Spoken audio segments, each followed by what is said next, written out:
Assalamualaikum warahmatullahi wabarakatuh. Kembali lagi di podcast Semesta Sekolah Istana Hati Kota Binjai. Hari ini kita kedatangan tamu yang luar biasa, Masya Allah, yaitu ada Ustadz Fahrul Raji, salah satu atau dibilang founder ya, founder dari Hipnotahfiz. Jadi nanti kita kenalan dulu, kenapa sih bisa mengambil judul atau bisa mengambil di bidang hipnotahfiz. Karena yang saya tahu, yang saya ketahui bahwasannya hipno itu ada banyak ya, hipno teaching, hipnosis, tuh kan ada beberapa hipno yang lain.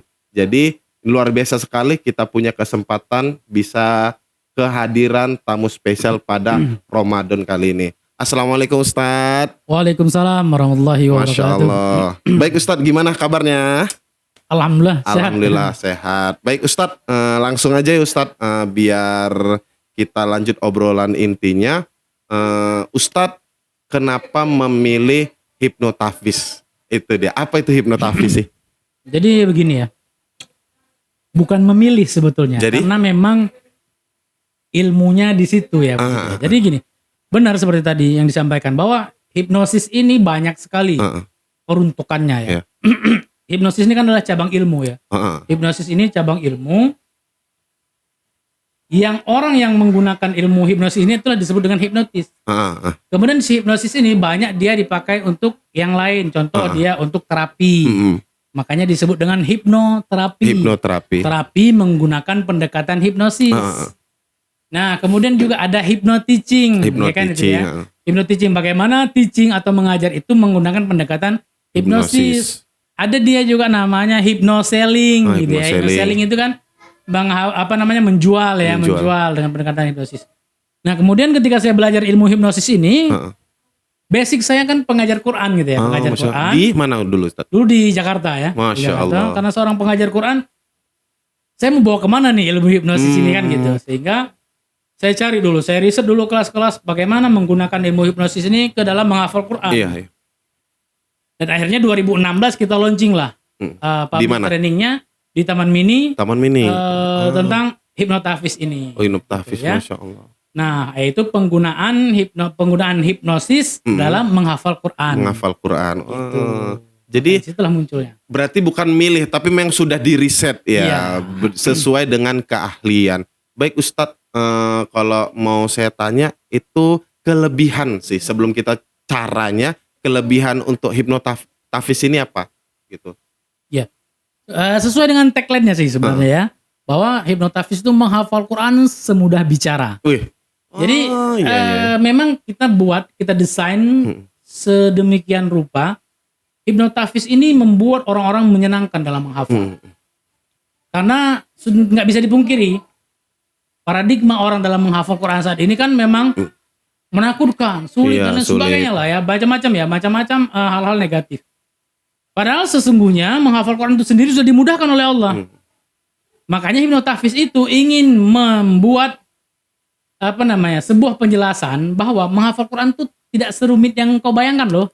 Menghafal Quran itu nggak sesusah yang dibayangkan loh gitu. Ada nggak Ustaz kejadian ketika tagline-nya menghafal semudah bicara? Itu pernah kejadian nggak sih? Bukan pernah kejadian. Ada contohnya nggak efek dari hipnotahfiz itu anak didik Ustadz? Itu bisa diceritain nggak Ustadz? Oke. Ada. Ini yang terbaru ya. Yang terbaru saya ceritakan yang terbaru. Jadi beberapa hari yang lalu saya mengisi di Garut ya, di Garut Jawa Barat. Itu untuk guru-guru tahfiznya. Akhirnya ada satu peserta yang dia sudah hafal surah Al-Qiyamah tetapi nggak lancar. Di kondisi biasa nggak lancar. Kemudian kita tarik ke dalam kondisi trans, kondisi hipnosis. Kita suruh dia lagi mengingat lagi hafalan, kapan yang dia hafal, di mana tempatnya, ya. Dan alhamdulillah akhirnya hafalan itu bisa lancar kembali. Bisa lancar kembali. Kenapa? Karena kan gini, hipnotahfiz ini kan dia membawa kondisi orang menghafal itu ke kondisi trans, kondisi nyaman. Ya, artinya kondisi nyaman itu di mana gelombang otak mulai turun dia ke alfa, dan saat itulah akhirnya gelombang otak ini menjadi lebih cerdas. Gambaran paling gampangnya seperti ini. Ketika kita sholat, ya, ketika kita sholat, Maka pada saat orang melakukan sholat Allahu Akbar, itu gelombang otak langsung turun. Iya. Nyaman. Iya. Sehingga ketika orang sholat itu banyak hal-hal yang dia tidak teringat ketika di luar sholat. Tapi begitu dia sholat dia ingat. Dia ingat.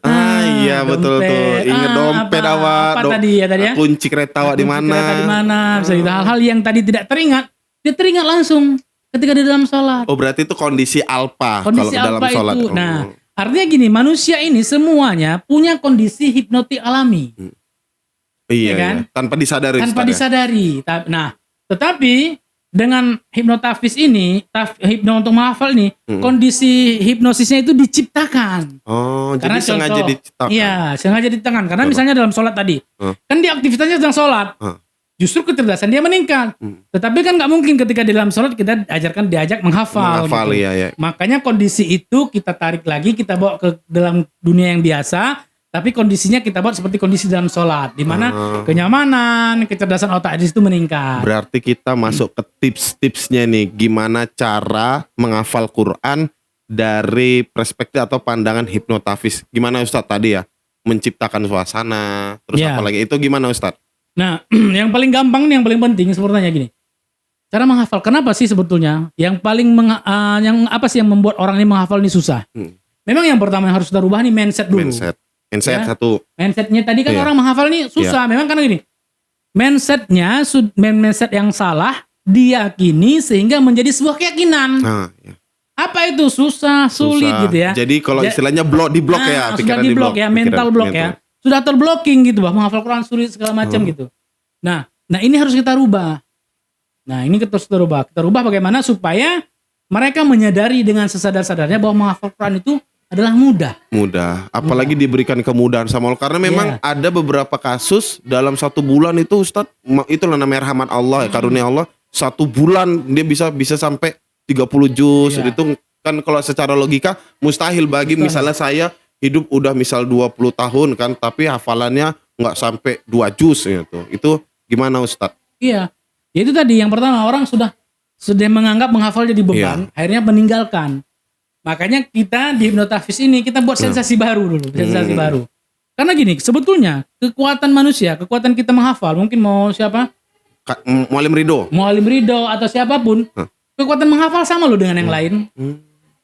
Karena manusia ini, dia kekuatan menghafalnya itu paling cepat. 45 menit itu dia bisa hafal 1 halaman. Iya. Bahkan ada yang 30 menit. Dan selambat-lambatnya orang menghafal itu 2 jam itu bisa dapat 1 halaman.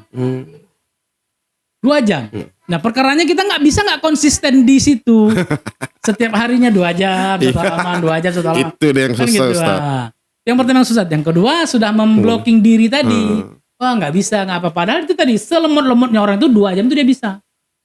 Kalau dari riset apanya ya, dari ilmu hipnonya ya. Karena ketika kita itu pada kondisi alfa itu Ustadz, selambat-lambatnya.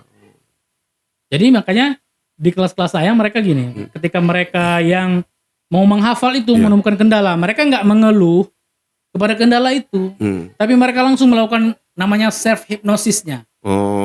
Berarti ketika itu harus membenerin dirinya sendiri ya, ditanya dulu ya kan. Ketemu kendala lah, makanya di kelas mereka saya ketika menemukan kendala mereka langsung lagi. Entah kenapa nih ya. Sebentar lagi halaman ini saya akan hafal dengan cepat. 15 menit ke depan halaman ini sudah saya hafal dengan cepat. Gitu tuh. Satu tuh. Masukkan lagi tekniknya tuh. Aduh. Berarti memang segala sesuatu harus didalami kan, bahwasanya harus dibedah ya, bukan berbicara pada diri sendiri ya Ustadz ya, beda ya. Cuma memang harus diatur lagi mindsetnya dan istilahnya menetralisir itu termasuk nggak sih menetralisir gangguan dari luar, butuh tempat yang sunyi atau apa, itu termasuk nggak sih Ustaz? Sebenarnya enggak sih saya, ya. Karena gini, kadang-kadang kan orang nih, aduh saya nggak bisa nih menghafal di keramaian, saya harus di tempat kesunyian. Nah pertanyaannya, seefektif apa dia menghafal di tempat kesunyian? Apakah di tempat kesunyian itu enggak nanti berpotensi menghayal, segala macam hal-hal yang lain gitu. Justru dalam kondisi kita kalau menghafal di keramaian itu, di suasana, maka akan tersuasanakan. Ya, makanya memang ada banyak hal yang berbeda hipnotafis ini dengan tafis-tafis konvensional pada umumnya. Jadi dia nggak bisa kita lihat dari satu sisi seperti itu. Oh, berarti nggak bisa kita samain ya? Nggak bisa, karena kondisinya dari diri sendiri ya? Ya, yang pertama begitu. Kemudian kelasnya pun kalau konvensional mereka kecil-kecil, semakin sedikit semakin efektif. Justru malah hipnotafid itu semakin banyak semakin efektif. Oh, Gitu. kok bisa gitu? Memang pernah kejadian gitu Ustaz ya? Iya, seperti itu. Jadi kalau untuk mendapatkan hafalan yang banyak dengan beban yang sedikit, maka banyakinlah pesertanya, banyakinlah orangnya. Gitu. Keren. Ya. Contoh kita mau menghafal 10 ayat. Kalau pesertanya cuma 1 orang, maka dia akan menghafal 10 ayat secara sendiri. Tapi kalau ada pesertanya 10 orang, dia akan menghafal 1 ayat 1 orang saja. Karena diulang ya. Endingnya dia akan menghafal 10 juga.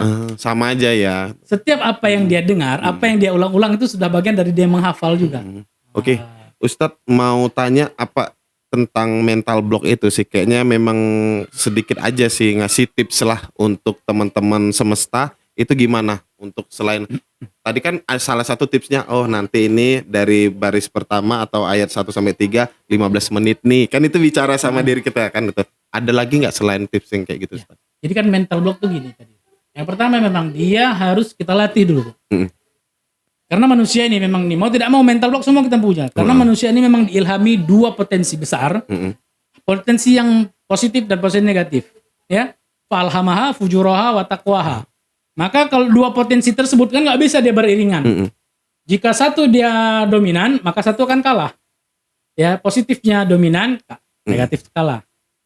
Sebaliknya, negatifnya yang dominan, positifnya kalah. Nah, pada saat pada diri kita ini berpikir tentang hal yang negatif terhadap menghafal Quran, maka positifnya kalah kan gitu. Makanya itu yang harus diusahakan terus, yang positif ini, dominan. Artinya begitu menemukan hambatan, nggak bisa ini, upaya nggak sulit nih ya.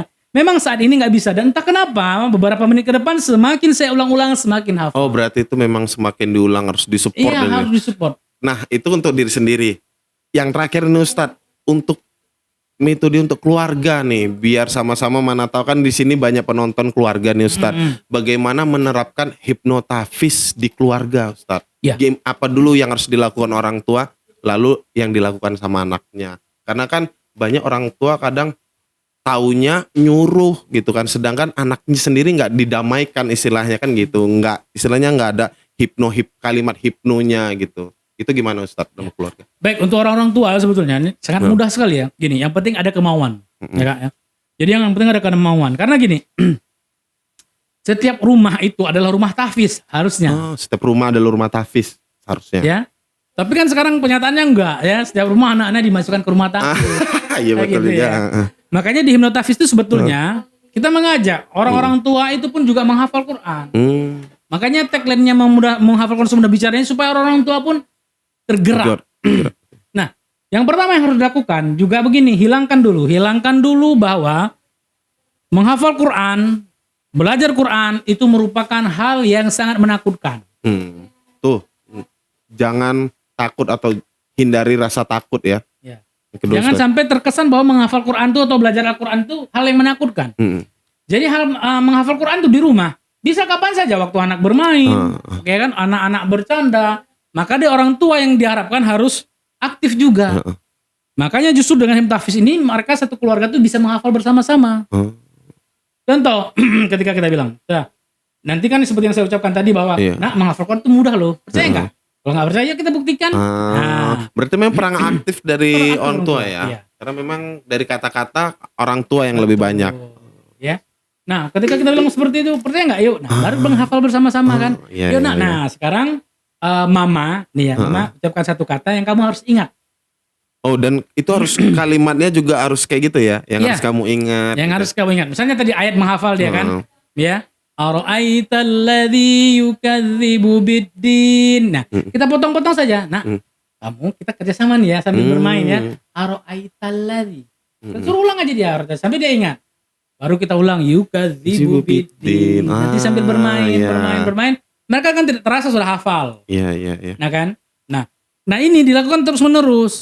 Pelan-pelan sampai nanti anak ini punya dia begini.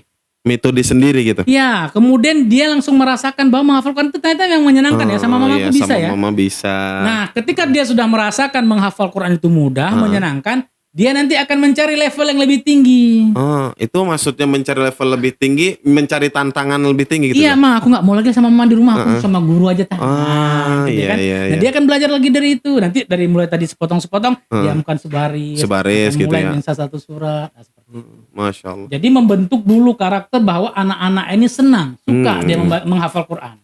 Baru kalau mereka sudah suka dan senang, mereka akan cari sendiri. Targetnya mereka akan lakukan sendiri. Iya. Nah, sehingga apa? Sehingga mereka betul-betul menjalani proses tahfiznya itu dengan rela hati tanpa dipaksa. Wih. Ya. Karena kalau sesuatu yang dipaksa tidak akan efektif. Betul.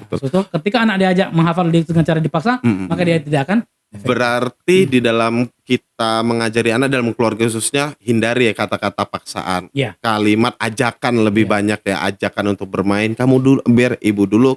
Kamu dulu atau kamu dulu, habis itu ibu gitu ya. Baik. Ya. Baik, sahabat semesta, luar biasa sekali.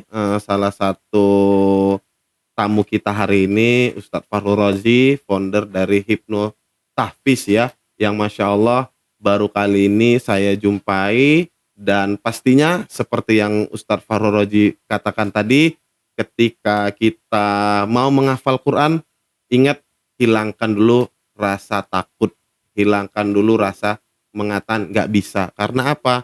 Karena menghafal itu semudah bicara. Masya Allah. Baik, Ustadz Fahrul Razi, terima kasih. Sama-sama. Karena Ramadan ini sudah nemanin kita di Istana Hati. Mudah-mudahan kita bisa bersilaturahmi kembali dan sharing kita ilmu yang Ustadz Fahrul Razi sampaikan ke podcast ini. Mudah-mudahan bisa menjadi amal jariah, bisa menjadi ilmu yang bermanfaat bagi orang tua yang ada di rumah. Terima kasih Ustadz. Itu saja dari saya.